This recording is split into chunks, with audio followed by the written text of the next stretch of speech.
So I was planning an entire video going over all of my theories and ideas that I had for what they could do with the story DLC for Xenoblade 3, and I figured that I could take some time to work on that behind the scenes as we still had the next hero coming out and challenge battles. So I was like, they're probably going to give us some time to chew on that for a little bit and kind of just play around with that until they start talking about the actual story DLC content.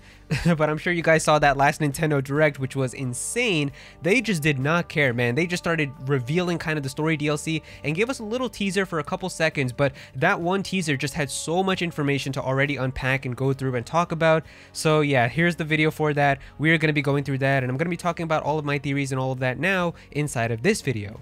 And of course, if you couldn't tell, this video is going to have spoilers about Xenoblade 1, Xenoblade 2, and Xenoblade 3. So if you haven't played the games, definitely go ahead and play them before watching this video. But if you don't care about spoilers and you just want to hear the theories anyway, you can definitely keep watching. Now, the first thing that we need to talk about is what I consider to be the most important part about this entire teaser, and really the thing that blew my mind the most, and it's not Adult Shulk and it's not Adult Rex, it is in fact seeing Alvis looking like this inside of Xenoblade 3's DLC. So we're gonna get to Shulk and Rex in a bit, but I feel like for them it was kind of to be expected once they showed us this artwork for what the DLC was gonna look like last year, and we saw the Monado EX and the Aegis Sword. I was like, it's kind of to be expected that we were probably gonna be seeing Shulk and Rex in some way in terms of the DLC, but the one thing that they didn't hint in any way was seeing Alvis, and I've been saying on Twitter for the longest time, like ever since Xenoblade 3 was first revealed last year, that we were probably gonna be seeing Alvis in some way in terms of this game, because they just set up so many things in terms of other stuff in the past to have Alvis come back, and I was just like, they have to be bringing him back or planning something. And then of course we all played the base game of Xenoblade 3 and he wasn't in the game in any way, so I was like, oh, I guess they're not doing anything with him. It just felt really weird, and I kind of lost hope that he was going to be coming back. So when I saw this, man, I was losing my mind. Like, my reaction was insane. I was going crazy because I just couldn't believe it that they actually did bring him back. So first, let me talk a little bit about why it's such a big deal that Alvis is back, and it's not like just some other returning character. And to do that, we gotta go back in time to 2010 when Xenoblade Chronicles originally came out on the Wii in Japan, or 2012 when it came out elsewhere in the world. When Xenoblade 1 first came out, it was made to be its own standalone game that anybody could pick up and have a really good time with. From start to finish, you would understand everything, and it would just be one amazing game. At the time, there were no plans of a Xenoblade 2 or a sequel or anything like that. In fact, the game wasn't even supposed to come out anywhere outside of Japan, but a lot of people outside of Japan saw how cool this game looked and how interesting the story seemed, and because of that, it started this insane movement known as Operation Rainfall to try to get Xenoblade and some other RPGs available to other people around the world. And of course, you can see that this did end up being successful, as a lot of other people finally got access to being able to play these games, and Xenoblade finally started to get a little bit of popularity as a lot of other people around the world were starting to play the games. They even added Shulk from the game into Super Smash Bros, and that got more people into trying the games as well. So because of that, the games were finally starting to get a little bit of popularity, and it was kind of a small little community of people just really enjoying them. And of course, Nintendo was able to see that, and with the Nintendo Switch being their next system just around the corner, they gave the developers Monolith Soft the opportunity to create a sequel known as Xenoblade Chronicles 2. And at the time, all of the marketing for this game said that it was a brand new Xenoblade game that anybody could pick up, and you didn't have to play the original game to understand it. And so a lot of people picked this game up and got really interested in it, but the people who played Xenoblade 1 first noticed something very crazy which happened at the end. So at the end, we see this really crazy scene with the Klaus experiment that connects together Xenoblade 1 and Xenoblade 2, but when the architect is actually explaining about all of these different blades and the world that he created in All Rest in Xenoblade 2, we learn about the concept of Aegises, and he talks about how Aegises are like very powerful computers that have a lot of data that is being accrued from all of the other blades and drivers and pretty much everything that exists in the world. And he talks about how inside of Xenoblade 2's world, there are two Aegises known as Numa and Malos, but there was also a third one known as Ontos, which disappeared into some other dimension. Now, since then, there was a lot of theories that came out from people talking about how in Xenoblade 1, we already saw like the experiment scene which connected the games together, but Xenoblade 1 also had a character which was kind of like the administrator over the entire world and kind of governed everything with the gods and kind of exactly how everything would work, and that of course was Alvis. And so then it just became a big fan theory that Alvis was Ontos and this other Aegis that was a part of Xenoblade 1's universe, but there was never any definitive way to be able to prove that. There was a lot of people who didn't even believe in the theory, and that finally changed in 2020 when we got the re-release of Xenoblade 1 known as Xenoblade Chronicles Definitive Edition. So when Xenoblade Definitive Edition came out, it made a change to Alvis that everybody was able to notice right away, which is they removed the key that was a part of his original design back in the Wii version and changed it to an Aegis core crystal, like exactly what Pyra and Mithra have. So that pretty much kind of confirmed it right there that yeah, Alvis is basically the exact same thing as them, where he has the same amount of power and control over it, just a part of Xenoblade 1's universe instead. And so with that change and Future Connected, it really seemed like they were setting up Alvis to make a return in some future Xenoblade game. It just didn't really seem like it was worth it to kind of go through and change all of this just to kind of confirm a fan theory. It seemed like he was going to be a part of a bigger picture. And at the time, we all thought it was Xenoblade 3. So when Xenoblade 3 was revealed last year, everybody was losing their mind and really hoping for Alvis and all of that to happen inside of the base game, which unfortunately wasn't the case. And I remember how Monolith Soft and Takahashi were hyping up Xenoblade 3 to be like the culmination of the trilogy, and how they've been working on Xenoblade 3 since before Xenoblade 2 even started development, and all of that made me very excited for that game to come out. And after I played through Xenoblade 3, I was like, that was an incredible game, but it just didn't feel like it was some crazy trilogy climactic finisher type of game. Like, it just felt like a very solid standalone game. Like, it didn't really feel like the conclusion to an insane saga or a trilogy like what they were hyping it up. So I was like, what do you mean this was planned before Xenoblade 2, bro? Like, it just doesn't make any sense. But after seeing this DLC trailer, man, oh my god, okay, I take back everything I said. They know exactly what they're doing. They know exactly what they are planning for this, and I have full faith in them now that this final part about this entire saga, this final DLC part, is going to be the crazy fan servicey, like amazing stuff that we were really hoping to see, and it's going to be absolutely phenomenal. So looking at Alvis inside of the teaser, there are two very important details that we can make out. The first one is that he is holding the original Monado that Shulk was using inside of Xenoblade 1. So throughout Xenoblade 1, we learn about how the Monado was actually the soul of Zanza, who was the god and who was like the biggest villain inside of the entire game. But it was kind of assumed that once you kill Zanza at the very end with the final boss fight, the Monado kind of just disappeared alongside that, and even Alvis to that extent, where he says like, you know, this new world is just boundless and there's a lot of different people and life is going to be going hand in hand together. Alvis says all of this stuff and then he disappears. So it was kind of just assumed that all of that happened and everything was kind of good now as its own standalone game. Like, that's how it came out originally back in 2010. But then Xenoblade 2 retconned it by having Alvis become an Aegis, and now because of that, there's a lot of different speculation about exactly why Alvis is back, and the other really crazy thing about him is that he actually has wings now that are very reminiscent of how Zanza looked when he was a big villain and a god in Xenoblade 1. So does this mean that remnants of Zanza or Clouds could still be around? Why does Alvis look like this? Why is he evil? What is he trying to do? There are a lot of questions that we have now, and there's so many different theories now about exactly what this could all mean and when this is all even taking place. Now, the biggest theory that I've seen about all of this is that Alvis is somehow going to be tied to the Mobius and consoles, because if you guys didn't know, we pretty much have a console for every letter in the alphabet inside of the base game of Xenoblade 3, except for console A. And I even jokingly said on Twitter, like, imagine if it was Alvis, and it's crazy because it seems like that might actually be the case now.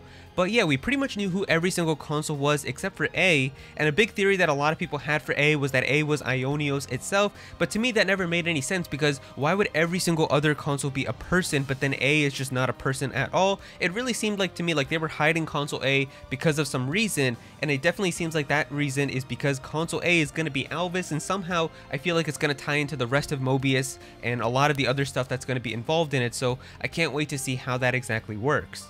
A lot of people think how because of how Shulk wished for a future that everybody could wish for, because Mobius themselves wished for a future where time could be stopped, Alvis was simply just obeying the orders that Shulk gave him, and because of that he decided to become a console himself. There's a lot of different theories that people have, so I can't wait to see what they actually decide to do and how they decide to go with it. But before we go into that, let's now talk about Adult Shulk and Adult Rex, as both of these characters just look amazing in terms of their designs. I really like them. I think it's so cool how Shulk has a cape now, which is very reminiscent of Dunban, who he looked up to, and Rex is now wielding two swords and wielding two weapons, just like how he looked up to Van Damme and how Van Damme was holding two scythes when he was using Rock back in the day. So it's just really cool to see how these characters' designs are. I'm really looking forward to them. I can't wait to see like their official artwork when we get to see how it looks in terms of like their 2D artwork too. But yeah, they just look really nice. And it's also very easy to see that these designs are absolutely 100% the designs that we see on the statues for the founders inside a memorial hall in the city of Xenoblade 3. So when you're playing through it and in chapter 5 and Monika's talking about it, we see these designs, and there was so much speculation about how one of them looked like Shulk and how this one kind of seemed like it was going to be some other character, and some people were saying this one was Rex, and we didn't really know for sure, but a lot of speculation was going around about it. And it was funny because the one that we thought was Shulk wasn't actually Shulk. It ended up being the one that people thought was Dunban because he had a cape and it was talking about him losing an arm and everything. But this is absolutely the design that we have here for Shulk. And then this statue here with the spiky hair and talking about how he wielded 2 big swords and everything, this is absolutely the one for Rex. And so because we can confirm this, we can actually get even more details now about Shulk and Rex from the statues themselves. And so if we take a look at Shulk's statue, it says here that Shulk's statue is actually House Reed. Now I find this one to be a little bit more interesting than Rex's because we actually have a character in Xenoblade 3 who has the last name Reed, and that is of course Shania. So Shania is from the Reed household, which would now make her a descendant of Shulk, which is crazy to think about, but the Shulk statue also mentions how Shulk loses an arm while he's fighting against Mobius, but inside of that teaser video, we can see that he clearly still has both of his arms, so a lot of people are thinking now that this is probably going to be like a prequel story that's taking place in the past now while he's fighting against Mobius, and that definitely seems like it could be the case. Now, if we take a look at Rex's statue, it says here that it comes from House Cassini, which I don't think that there's any character in Xenoblade 3 who has the last name Cassini, so no one that we can say is a descendant from Rex. However, it does talk about in his statue that he loses an eye while he's battling against Mobius, and inside of the trailer we can definitely see that he still has both of his eyes. So if Shulk is going to lose an arm and Rex is going to lose an eye, and both of these haven't happened yet, I think it's pretty possible that we can see these events play out inside of that DLC, and this is probably going to be like the start of like their big fight against Mobius. Now, something else that we've noticed about adult Rex is that if we take a look at his swords, there's not actually a core crystal anywhere on them, like how a core crystal appeared on the swords inside of Xenoblade 2, which is making people think that maybe he's actually using replica swords, like how Shulk is using a replica Monado. And then if that's the case, what happened to the real Pyra and Mithra and their real swords? So now there's a lot of questions now. There's even a theory that maybe Alvis is just our introduction into a long line of corrupted Aegises, and we're gonna see like evil Pyra and Mithra somewhere too, or maybe they even bring back Malos or something. Like, there's a lot of different potential for what they could do with it, so it will be really crazy to see if this actually means something. Now, the teaser also gives us a very short zoom in here of the area that the DLC is taking place, and there's a lot of discussion and speculation going on for exactly what this could be, because the first thing is that it's very easy to notice this bridge here, which is very reminiscent of the Ragwell Bridge from Gower Plains in Xenoblade 1, and I feel like it's because of that it seems like maybe this is still taking place on Bionis. That's what it seems like at the start here, because I don't remember this bridge being inside of Xenoblade 3's base game at all. And if we take a look here on the side, like when it's zooming in, we can even kind of see here what it looks like with Colony 9 here, with like that big structure that was a part of Colony 9 at the very end of the game. So we can see Colony 9 here too. So it seems like that this could still be Bionis, but a lot of people were also pointing out at the very start of the zoom in, we can kind of see like this hand here, which seems to be a part of More Ardain or something from Xenoblade 2's universe. So now people are thinking that maybe this is like a very early part of Ionios that actually happens, and that's where we're going to see like Shulk and Rex are going to meet together too, so I feel like that's probably the more likely scenario. And if we zoom in even deeper here, we can kind of see what looks to be like an Agnian base camp here, where we can even see like Levnises that are here from Agnes, where they have like that ball-like thing which is moving around. So it seems like Ionios has actually formed already, where if we already have Kevis and Agnes, maybe that actually is already a part of this DLC. So it'll be really interesting to see exactly what goes down. And then the final part of this teaser shows us a brand new character who looks to be like Noah, but isn't actually Noah himself. It looks like they even said on Twitter and their website that this seems to be an all-new character who's going to be the protagonist of the DLC. So this is a brand new character now, and it's very interesting to kind of see how exactly this character is going to fit into the story. And so in terms of this character, we get to see very little about him, but when he's kind of summoning like this Ouroboros or something along those lines, we can see his eye glowing here, which is making a lot of people think that because of which eye is glowing, it seems like he's actually going to be from Agnes. The thing that I find really interesting about all of this though is that we can actually see Noah's sword inside of the artwork for the DLC, where we have the Monado, the Aegis sword, and the Lucky 7, but the Lucky 7 already has like that red coating in the sheath around it, which I'm pretty sure was created by Noah inside of the base game for Xenoblade 3, because when we see the original Lucky 7, it's just a metallic sword out in the open, but Noah was the one who created like that red sheath to be able to hide it and turn it into like the arm and everything. So now I find it really weird, because if it seems like this is going to be a part of the DLC, then maybe that sheath was created in the past, and maybe there's something more to it that we don't know about with the sword. And so there's many more questions now about exactly what could happen. And really the biggest thing that we're still wondering about from this DLC is, could it be a prequel that takes place in the past of Ionios, where we still have kind of Mobius and everything still happening? Or is this going to be like an epilogue story that takes place after they've kind of beat Mobius at the end of Xenoblade 3 and they've restored everything to how it originally was before Mobius took over? Is this going to be like a new story now that takes place after that? And if you're wondering how I feel about it, honestly, I think that it could be both. I feel like they could make the first half of this DLC be a prequel where we get to see like Shulk and Rex fight against like the very start of Mobius, and we get some more lore about that, and then maybe there's going to be like a big time skip that happens, and then it takes place after the worlds have been reset and everything has been restored back to how it was after the ending of Xenoblade 3. And the reason why I think that is actually because of something that Takahashi himself said. So people who bought Xenoblade 3 in Japan actually got an email from Takahashi himself, and I have the translation right here, so I do want to talk about this because there's something very interesting that's said here in terms of the phrasing, and that's making me have a lot of thoughts now about the DLC. So it says here, "Greetings to everyone who purchased Xenoblade Chronicles 3. This is Takahashi from Monolith Soft. Thanks to your support, we've released the third Xenoblade title, 12 years after the original Xenoblade was released for the Wii in 2010. Xenoblade 3 has been called the culmination of the whole series up until now, and it truly is the culmination. We at Monolith have been putting everything we've cultivated over the past 12 years into it. It is also a stopping point for me. This title depicts the conclusion of the Xenoblade story that began with Klaus's experiment. While it is a conclusion, that does not mean it is the end of the Xenoblade series. It is just a stopping point in my mind. I think that everyone who has played this title and the additional stories in the expansion pass can imagine what lies in the future for Xenoblade. I have one recommendation for how to play Xenoblade Chronicles 3. Some things are marked by a question mark on the game map. Even if you are in the middle of progressing the main story, after finding the question marks, try taking a detour. There are many encounters waiting there. Thank you for your continued support of Xenoblade Chronicles 3. So it's a very wholesome message, but if we take a look very carefully at what he says here, he says, while it is a conclusion, it does not mean it is the end of the Xenoblade series. It is just a stopping point in my mind. I think that anybody who has played this title and the additional stories in the expansion pass can imagine what lies in the future for Xenoblade. So when talking about the DLC, he uses the word stories, like plural, like there's more than one, which is making me think now maybe it's possible that the DLC is going to have multiple stories, and maybe they're going to have like multiple different scenarios, which are going to kind of fill in all of the things that people have been wondering about with the different characters and stuff like that. So maybe the one that we saw is just one that we see here with like Shulk and Rex against Alvis. Then there's that other one with like that new protagonist and the new character, maybe something else with like Melia and Nia. That could be a really interesting way to go about it, instead of just having like one long cohesive story like how Torna was. And the big thing that I want to talk about is how Torna was never planned to be a DLC in the first place. If we take a look at this Nintendo Life interview that happened with Takahashi, Nintendo Life asked him by saying, Torna the Golden Country is a standalone story that takes place during the Aegis War, 500 years before the events of the main campaign. Can you tell us what the significance of this time period in All Rest is?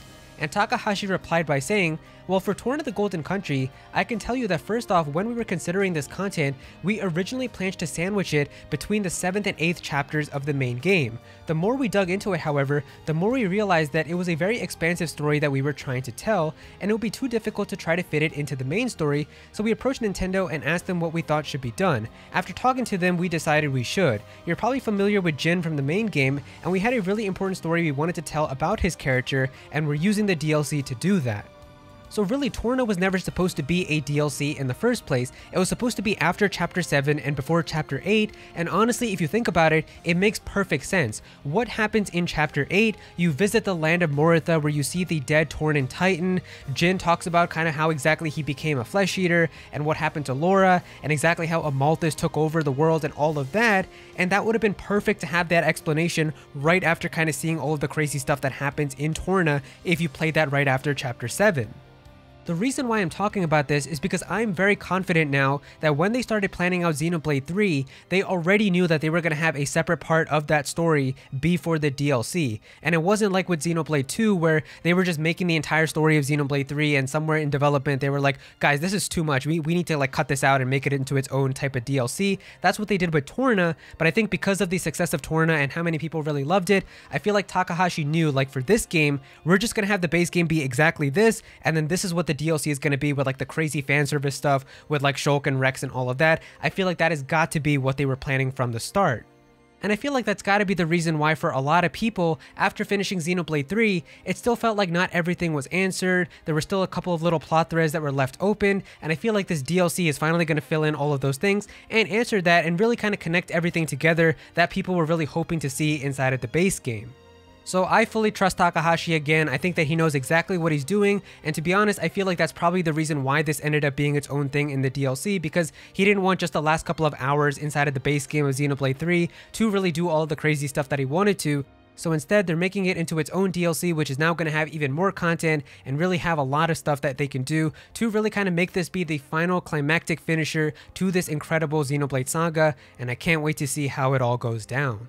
But yeah, there you go guys, those are pretty much all of my thoughts about the teaser trailer for the DLC in Xenoblade 3. I feel like only a Xenoblade fan could see like a 15-second video and then make an entire 20-minute video analyzing pretty much everything about it, but somehow I did it. Hopefully you guys did enjoy it. If you did, definitely be sure to click that like button and also comment down below and let me know what you guys think about this. How are you guys feeling about the Xenoblade 3 DLC? What are some of your theories? Definitely be sure to comment down below and let me know. If you're new to this channel, then please be sure to subscribe. I'm definitely going to have some more Xenoblade content in the future, so definitely be sure to subscribe so you don't miss out on that. Click on that bell to become a part of the notification squad. Go follow me on Twitter at Aero so you can be featured in videos, and also join my Discord server as well. We've got a bunch of people in there who are always talking about Pokemon and Smash Bros and Nintendo, so definitely be sure to join that. But yeah, that's pretty much it. Thank you so much for watching.